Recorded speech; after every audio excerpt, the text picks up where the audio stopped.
Je parie que vous aussi vous avez déjà entendu cette phrase ou que vous l'avez même peut-être déjà dit. Plus le risque est grand et plus la récompense sera grande. C'est souvent une impression qu'on a et qui est relayée un petit peu partout. Par exemple, si tu investis en crypto-monnaie, tu sais que potentiellement tu vas perdre énormément d'argent mais que la contrepartie, c'est que tu peux aussi enregistrer des gains faramineux. Et honnêtement, ce petit proverbe-là, ça semble pas déconnant. Et on pourrait dire que ça s'applique également au marché boursier traditionnel, mais c'est pas complètement le cas. Et si je vous disais qu'en fait c'était complètement faux et qu'au contraire le fait de prendre des paris risqués en bourse va être contre-productif et ne va pas vous engendrer des performances à la hauteur du risque que vous avez pris. Et oui, tout ça, ça peut sembler contre-intuitif, mais le fait d'investir dans des actions moins volatiles va au final vous permettre d'engranger des performances plus importante que si vous aviez investi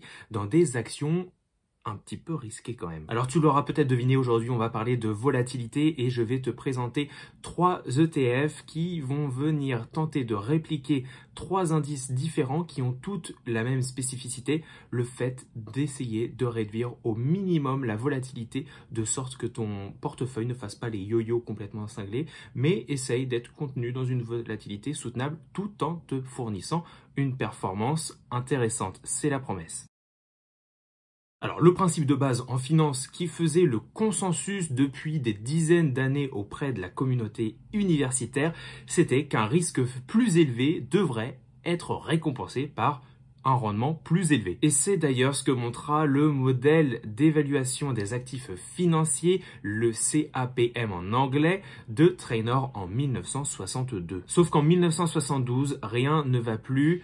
Hogan et Heinz apportent la première preuve comme quoi cette théorie, en fait, dans la pratique, dans la vraie vie, elle ne s'applique pas du tout. Et justement, ils trouvent des résultats contraires. Alors c'est de Gus en utilisant les rendements boursiers historiques pour montrer qu'entre 1926 et 1969, les portefeuilles qui investissaient systématiquement dans des actions américaines les moins volatiles auraient généré des rendements beaucoup plus importants que prévu compte tenu de leur faible niveau de risque. Et à l'inverse, ils ont montré que des portefeuilles qui étaient investis dans des valeurs très volatiles auraient systématiquement déçu en termes de performance. Alors vous imaginez que quand vous avez une théorie qui est déjà bien ancrée dans la pensée de la communauté universitaire, ça a été très difficile à faire avaler cette petite pilule, mais quand même, ils l'ont fait et à la suite de cela, eh bien, il y en a d'autres qui se sont mis à faire ces études et à chaque fois, ils tombaient sur ce même constat. Alors après, ils se sont dit peut-être que ça touche uniquement un seul ou quelques secteurs, mais que ce n'est pas vrai pour l'entièreté des secteurs. Eh bien, en fait, si cette théorie, elle est valable pour tous les secteurs. D'après une étude de BNP Paribas Asset Management, l'anomalie de faible volatilité s'observe dans tous les secteurs d'activité et il ne s'agit donc pas d'un effet secteur. Les actions les moins volatiles de chaque secteur ont eu des rendements plus élevés que ce à quoi on aurait pu s'attendre compte tenu de leur niveau de risque, et les actions les plus volatiles de chaque secteur, eh bien eux, ils ont eu des rendements inférieurs à ce que l'on aurait dû attendre. Et c'est pourquoi on a vu se développer un style d'investissement à part entière basé sur la faible valorisation des actifs, des actions, et tout naturellement maintenant, eh bien on dispose de plusieurs choix d'ETF qui vont venir répliquer des indices qui représentent un lot d'actions à faible risque. Mais avant que je te présente ces ETF et ces indices qui sont spécialisés justement dans la faible valorisation, il faut que je te mette en garde sur 2 notions importantes. De manière globale, on va retrouver 2 différents types d'ETF. Le premier, c'est le low volatility, donc faible volatilité, et le deuxième, c'est le minimum volatility, donc minimum volatilité. Et cette différence, elle veut peut-être pas dire grand-chose pour vous, mais en réalité, ça veut dire beaucoup. C'est très important de comprendre la différence entre les deux, je vais vous l'expliquer tout de suite, c'est assez simple, vous allez voir. Les 2 stratégies, elles sont basées sur le même principe et la même anomalie de faible volatilité, mais par contre, elles ont été construites de manière différente. De manière globale, les ETF faible valorisation vont classer les actions en fonction de leur volatilité résiduelle et ils vont sélectionner les actions les moins volatiles. Donc comme critère de sélection, ils ne vont prendre uniquement que des actions à faible volatilité. Alors que pour les ETF minimum volatility, eh bien on a une approche qui est basée sur l'optimisation pour construire le portefeuille in fine le moins volatile. Et ça veut dire quoi? Ça veut dire qu'en fait, il peut contenir des actions très volatiles dedans.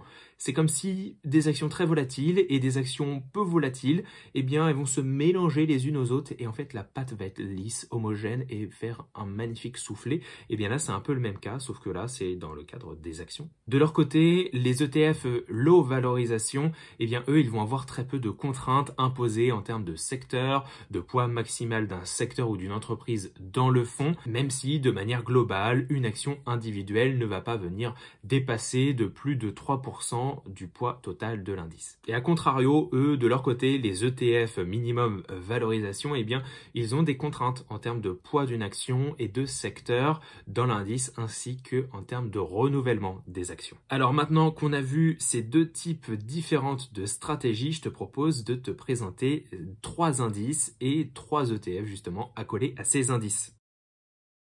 Le premier ETF que je voulais te présenter, c'est le MSCI World Minimum Volatility. Et cet ETF, il vise à refléter les caractéristiques de performance appliquées à l'univers des actions MSCI grande et moyenne capitalisation dans 23 pays des marchés développés. L'indice, il est calculé pour optimiser l'indice MSCI World avec le risque absolu le plus faible. Historiquement, l'indice a affiché des caractéristiques de bêta et de volatilité inférieure à celui de l'indice MSCI World. Si on regarde les performances d'avril 2007 à avril 2022, eh bien, on peut voir que le MSCI World Minimum Volatilité a tendance à enregistrer des résultats un peu supérieurs, des performances un peu supérieures à celui de son indice parent, le MSCI World, même si on le voit, on a eu quand même un moment, surtout après la crise Covid, où le MSCI World est venu quasiment rebalancer les cartes entre le MSCI World. Et tu vois, je me suis amusé à regarder quel était l'indice qui performait le mieux de manière annuelle. Et ce qu'on peut voir, c'est que c'est un match nul entre les deux. De manière globale, ce qu'on peut voir, c'est que lorsque les marchés sont plutôt bien orientés, et bien en fait, le MSCI World Minimum Volatility va enregistrer des performances largement inférieures au MSCI World. Par contre, quand on a une période véritablement instable, quand on a une crise financière, par exemple celle de 2008, on voit que le MSCI World Minimum Volatility a une performance négative de moins 29%. Par contre, le MSCI World, lui, il a eu moins 40%. Donc, on voit qu'il diminue, il minimise la volatilité et en même temps, c'est son travail. En termes de différence fondamentale entre les deux indices, eh bien, on peut voir que le MSCI World Minimum Volatility, il a 292 actions dedans, alors que lui, le MSCI World, eh bien, il contient plus de 1500 actions. Alors, si on regarde en termes de répartition géographique, eh bien, on peut voir que cet indice, il est majoritairement investi dans des actions américaines à hauteur de 65%. Ensuite, on a le Japon, la Suisse, le Canada, Hong Kong et les autres pays qui bouclent cette boucle. Et en termes de secteur d'activité, on voit que c'est les entreprises de santé qui sont majoritairement représentées à hauteur de 17,84%.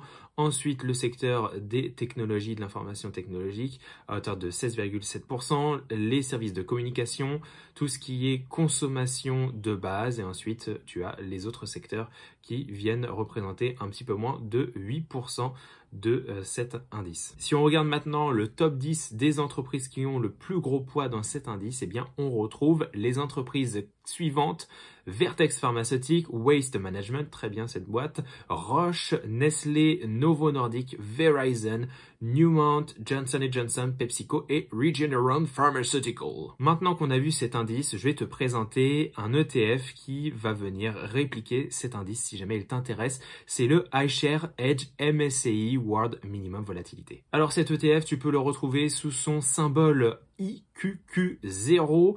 Il est actuellement à 53 €. Cet ETF, il a été créé en novembre 2012. Il a une taille assez conséquente puisqu'il a plus de 3 milliards d'encours sous gestion. C'est un ETF de type accumulatif et les frais de gestion sont actuellement de 0,30%. En termes de performance, tu peux le voir, eh bien, sur le dernier mois, il a enregistré une performance négative de moins 1,58%. Par contre, depuis le début de l'année, il a enregistré une performance négative de moins 2%, moins 2,39%, ce qui est largement mieux que les différents autres indices. Par exemple, à titre de comparaison, le MSCI World, lui, il a une performance aux alentours de moins 7%. On passe au deuxième indice que je voulais te présenter, c'est le S&P 500 Low Volatility High Dividend, faible volatilité et gros dividende. Cet indice, il mesure la performance de 50 actions à dividendes élevés les moins volatiles du S&P 500. L'indice est conçu pour servir de référence aux investisseurs qui sont à la recherche de revenus sur le marché américain. Alors comment est fait cet indice? Eh bien, toutes les actions de l'univers de la sélection, donc du S&P 500, sont classées par ordre décroissant selon les 12 derniers mois de rendement du dividende. Les 75 premières actions avec le rendement de dividende le plus élevé sont sélectionnées avec le nombre d'actions de chaque secteur plafonné à 10. Ensuite, ils vont venir classer les volatilités réalisées des 75 actions les plus performantes sélectionnées. Ces 75 actions, ils vont venir ensuite les classer en termes de meilleure performance. Et au final, ils vont venir classer par ordre croissant de volatilité réalisée. Les 50 premiers titres ayant la volatilité réalisée la plus faible vont donc former cet indice. En termes de répartition géographique, on est sur un ETF typiquement américain. Par contre, en termes de répartition sectorielle, ce sont les actions du secteur public qui dominent cet indice à hauteur de 21,3%. Ensuite, on a ce qui concerne la consommation de base, l'immobilier, le secteur de la santé. Et ensuite, on a les énergies, les matériaux, les services de communication, etc. qui viennent boucler la boucle. Et en termes des 10 entreprises qui ont le plus gros poids dans l'indice, on retrouve Williams, Altria, Kinder Morgan, Chevron, PPL, Kraft Heinz, Philip Morris, International Business Model, IBM, et Pinnacle West Capital et Edison. Si cet indice t'intéresse, eh bien je t'ai trouvé un ETF disponible pour les Européens et les Français, c'est le Investco. Cet ETF, il a été créé en mai 2015 et a plus de 234 millions d'euros sous gestion. Les frais de gestion sont comme celui qu'on a vu du iShares, c'est-à-dire de 0,30%. Et en termes de performance, tu peux voir que depuis l'année écoulée, eh bien il s'en sort plutôt très bien puisque sa performance depuis le début de l'année est de 13%. Alors, c'est sûr que quand on compare au S&P 500 ou au Nasdaq, eh bien, c'est de belles performances. Par contre, ce qu'on voit, c'est que sur les 3 dernières années et les 5 dernières années, si on compare avec le S&P 500 ou le Nasdaq, eh bien, on voit quand même qu'on a des performances largement inférieures à celles de ces indices. Laisse-moi à présent te présenter le dernier indice, c'est le S&P 500 minimum volatilité. Et cet indice, il est conçu pour refléter une stratégie d'action à volatilité gérée qui cherche à atteindre un risque total inférieur mesuré par l'écart type à celui du S&P 500 tout en conservant des caractéristiques similaires. En termes de performance entre ces deux différents indices, donc le S&P minimum volatilité et le S&P 500, on peut voir que de 2012 à 2020, eh bien, on était à peu près sur des performances similaires. Par contre, entre 2020 et 2022, eh bien, le S&P 500 a battu, en tout cas en termes de performance, le S&P 500 minimum volatilité. Par contre, là, avec la petite contraction qu'on est en train de vivre à l'heure actuelle, eh bien, on voit qu'ils sont en train de revenir à peu près kiff-kiff en termes de performance. Alors cet indice, il est composé de 94 actions différentes, toutes sur le marché américain, bien évidemment. En termes de secteur, eh bien, ce sont les actions, les entreprises du secteur technologie qui dominent cet indice à hauteur de 25,6%.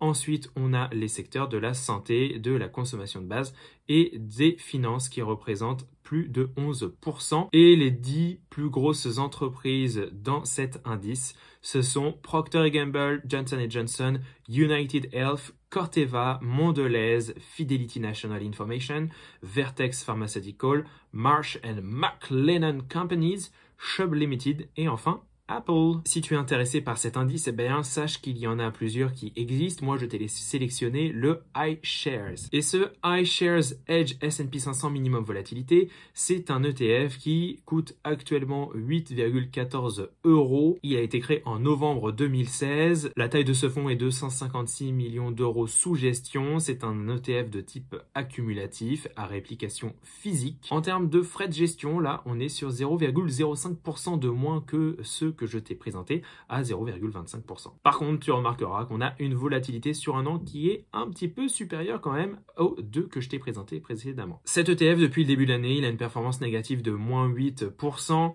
Et ensuite, si on regarde, bien sûr, 1 an, 3 ans et 5 ans, il a enregistré des performances positives, mais qui sont quand même en deçà de ce qu'aurait pu nous faire un ETF S&P 500 traditionnel. Et enfin, je me suis amusé à comparer les deux derniers ETF S&P 500 que je t'ai présentés avec un ETF S&P 500, mais cette fois-ci, low volatility au lieu de minimum volatility. Donc tu vois, tu as le SPDR S&P 500 low volatility et ensuite le Invesco que je t'ai présenté avec les gros dividendes et le iShares avec cette fois-ci minimum volatilité. Ce qu'on peut voir, c'est que sur la dernière semaine, eh bien, c'est le iShares minimum volatilité qui a dominé. Mais par contre, ensuite, si on regarde les performances sur 1 mois, 3 mois, 6 mois, 1 an, 3 ans, eh bien, à chaque fois, c'est le Invesco S&P 500 High Dividend Low Volatility qui domine largement ces deux autres indices phares. Voilà ce que je voulais te présenter aujourd'hui dans cette vidéo, des ETF qui vont avoir une volatilité inférieure à ce que les autres ETF peuvent nous apporter. Bien sûr, il y a des limites à ça, tu le vois, déjà on a des ETF qui ont des frais de gestion qui sont quand même un petit peu supérieur à ce qu'on pourrait avoir si on investissait uniquement sur un MSCI World ou sur un ETF S&P 500. Autre bémol et de taille, c'est le fait que ces ETF à faible volatilité vont enregistrer une performance, comme tu peux le voir, qui est quand même en deçà de celle d'ETF traditionnels sur le S&P 500, sur le MSCI World ou sur le Nasdaq. Alors certes, on va avoir une volatilité plus faible, mais par contre, en fonction du moment, eh bien, on va avoir des performances inférieures, sauf lorsque l'on a des crises d'ampleur comme ce qu'on a pu avoir en 2008 ou à plus faible mesure, la petite diminution qu'on a connue des cours en 2018. J'espère que tu as aimé cette vidéo. N'hésite pas à me dire si toi, tu as des ETF faible volatilité ou si tu ne connaissais tout simplement pas ce principe-là. N'hésite pas à me le dire en commentaire. Si jamais tu as des idées d'autres vidéos que tu souhaites que j'aborde, n'hésite pas également à m'en faire part. Et je te dis à très bientôt pour une prochaine vidéo. Ciao, ciao!